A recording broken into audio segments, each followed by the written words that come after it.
Assalamualaikum warahmatullahi wabarakatuh. Hello guys, welcome to the motion study tutorial and stopwatch with the SKE Laboratorium. So, the material that we will discuss in this tutorial are related to movement analysis and also measuring the standard time of a product assembly activity. The material outline that will convey is number 1, the purpose of the tutorial, number 2, input and output of the tutorial, number 3, measurement function of the motion study and stopwatch, number 4 is motion study material, and the last one is stopwatch material. To make it easier for you, let's take a look at the following illustration. Based on the illustration, we can see that a wood craftsman is assembling a piece of furniture. From the activity carried out by wood craftsman, it looked less effective and efficient because wood craftsmen have to go back and forth to pick up the furniture. This can affect the processing time. By using the method motion study analysis can be carried out to determine which movement are needed and which movement are not needed. And then the standard and normal times of the work can be measured using the method stopwatch, so that it can be used as improvement for redesigning the work session or layout and minimizing ineffective movement, so that the required processing time has been standardized and the work becomes more effective and efficient.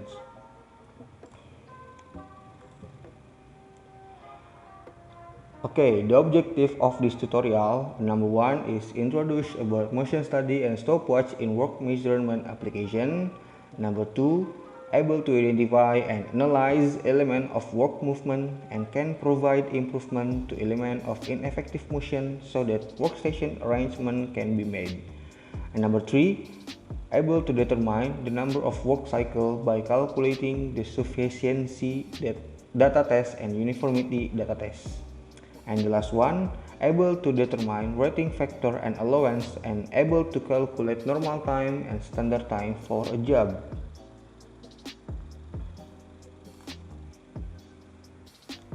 The input in this tutorial include number 1, operator demographic data, next initial and purpose layout, next initial and purpose assembly video, and then duration on each work element, and the last one is number of data observation. And the output in this tutorial, motion identification table, and then motion analysis of initial and purpose layout, and then comparison of motion analysis and initial and purpose layout.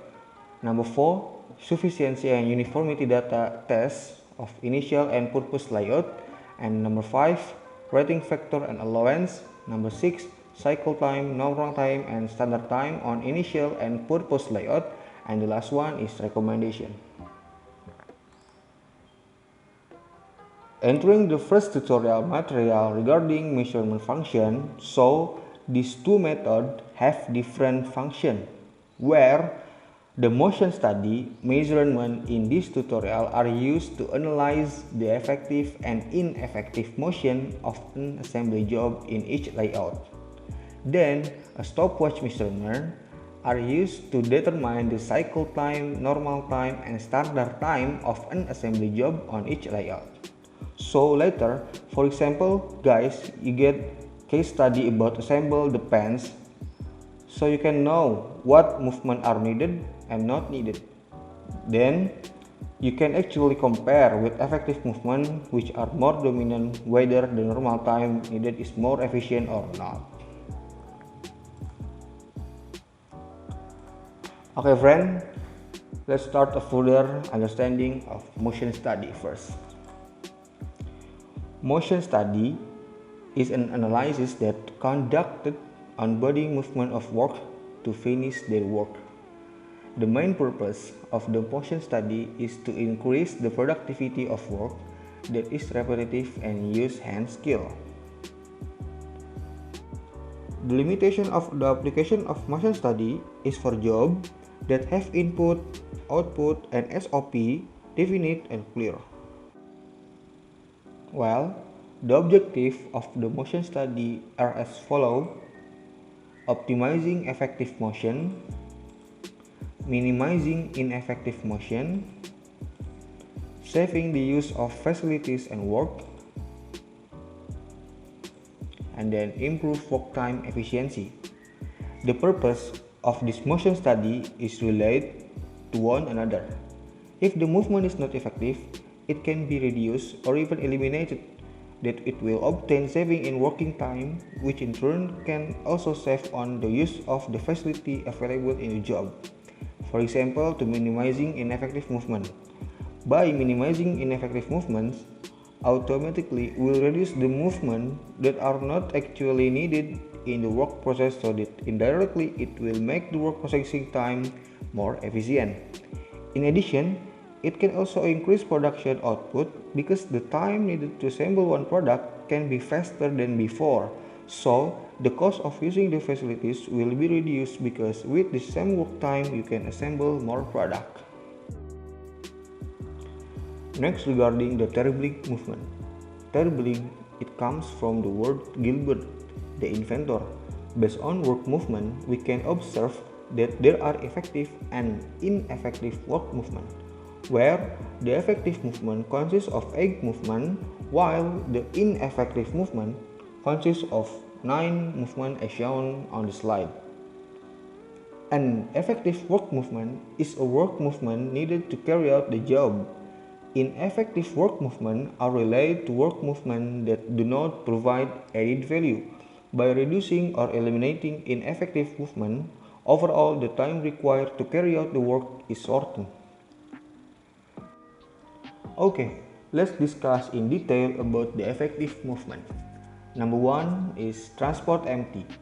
Transport empty is movement of hands without load or resistance, whether the movement toward or away from the object. Begins when hands start to move until stop moving. Transport empty can be performed either when the job is start and after release load.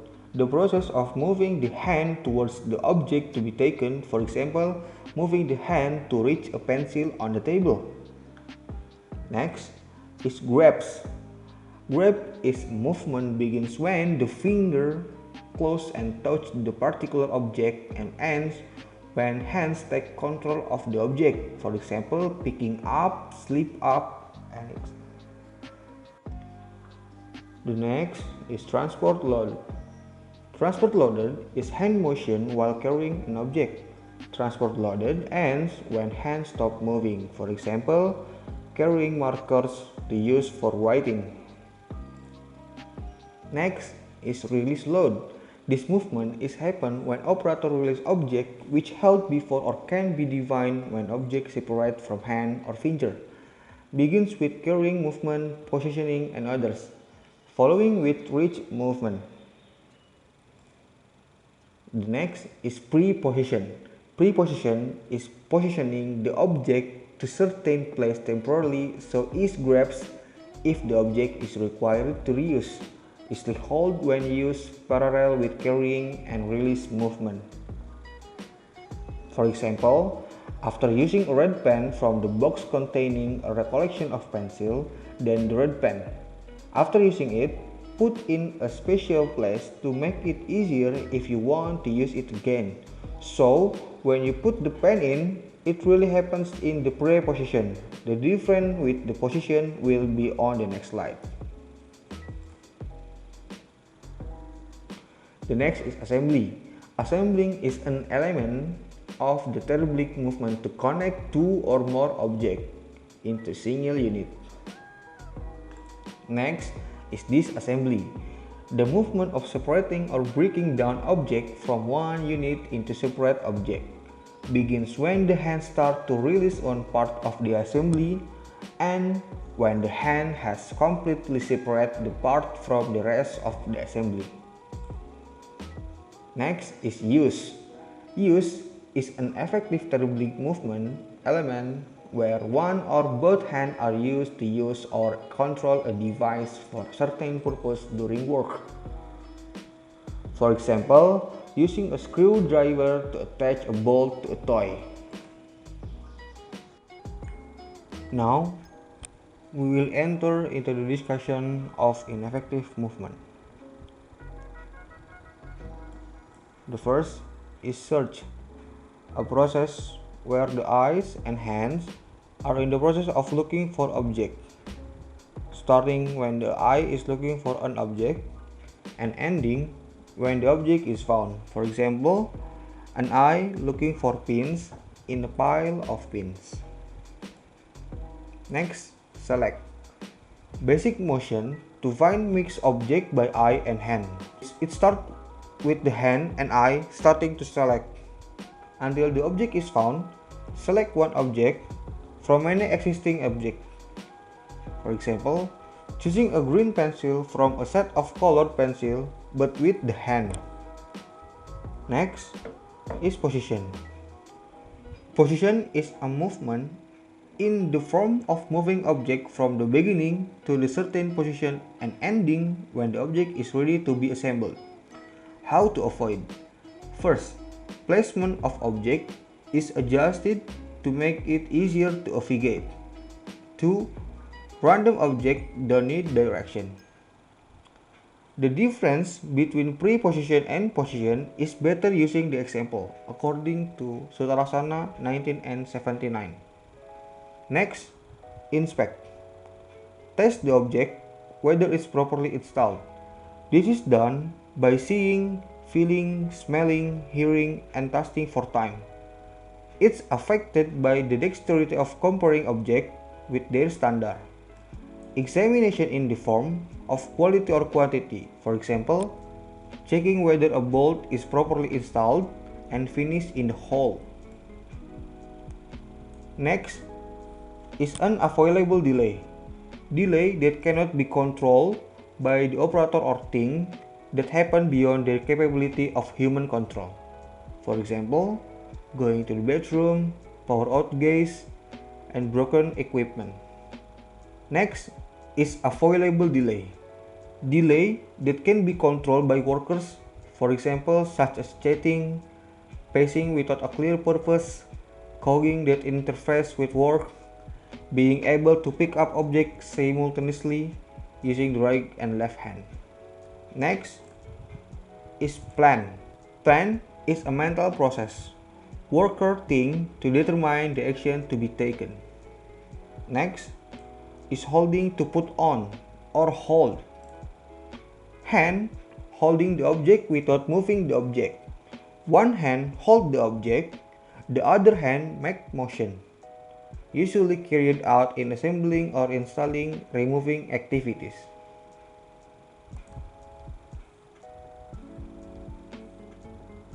The last ineffective movement is rest to overcome fatigue. Time to recover from feeling tired as a result of work.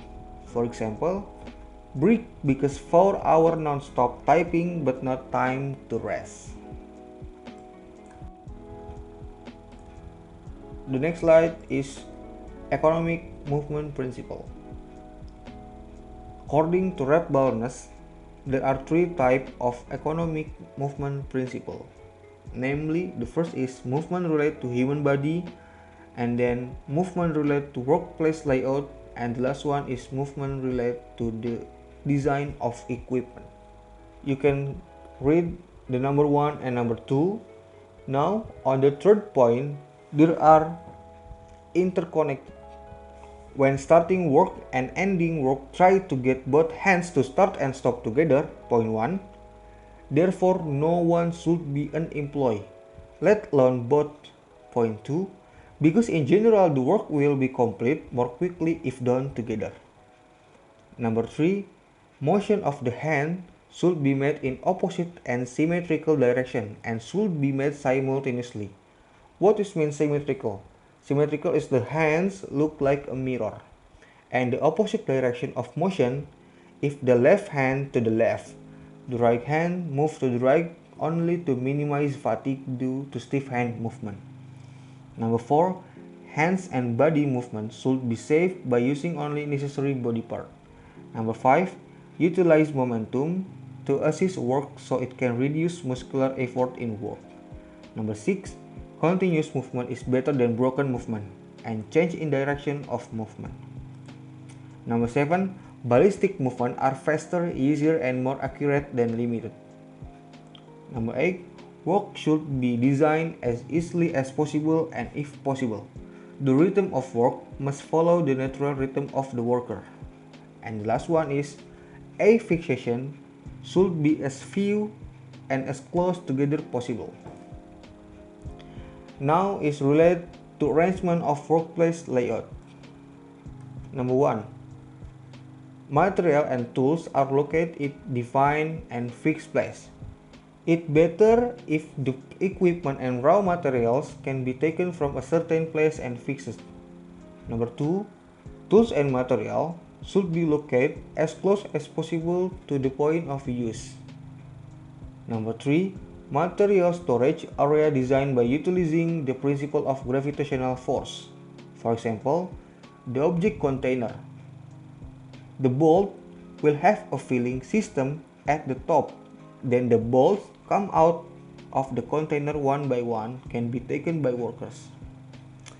Number 4, if possible, the delivery mechanism for goods and can be done by dropping. One tool that is widely used in industrial is related to the gravity beam. Number 5, for these 5 principles, it's better material and tool should be located to permit the best sequence of motion. Number 6, where workers work should have good lighting so that worker can complete a thorough job. And then 7, chairs and workplace are designed so that worker can change to standing and sitting position easily. And the last one is chairs of a type and height that support good posture should be provided for each worker. The last one is related to design equipment. Number 1, it's best if hands are free from work if they can use assistive device or tools that can be moved by feet. Number 2, 2 or more tools should be combined whenever possible. Number 3, the equipment is designed so that it is to hold and store. Number 4, if in the work of the finger doing their own movement, the burden distributed on each finger must be in accordance with the strength of each finger. Number 5, hand wheel, 4-way lug wrench and similar equipment should be arranged so that worker can operate them in a good position and with minimum power. The next slide is an example of motion identification table. Now we enter the second method, namely time study. Time study is an activity to determine the time required by an operator who has average skill and well trained in carrying out a work task or activity in normal condition and working tempo.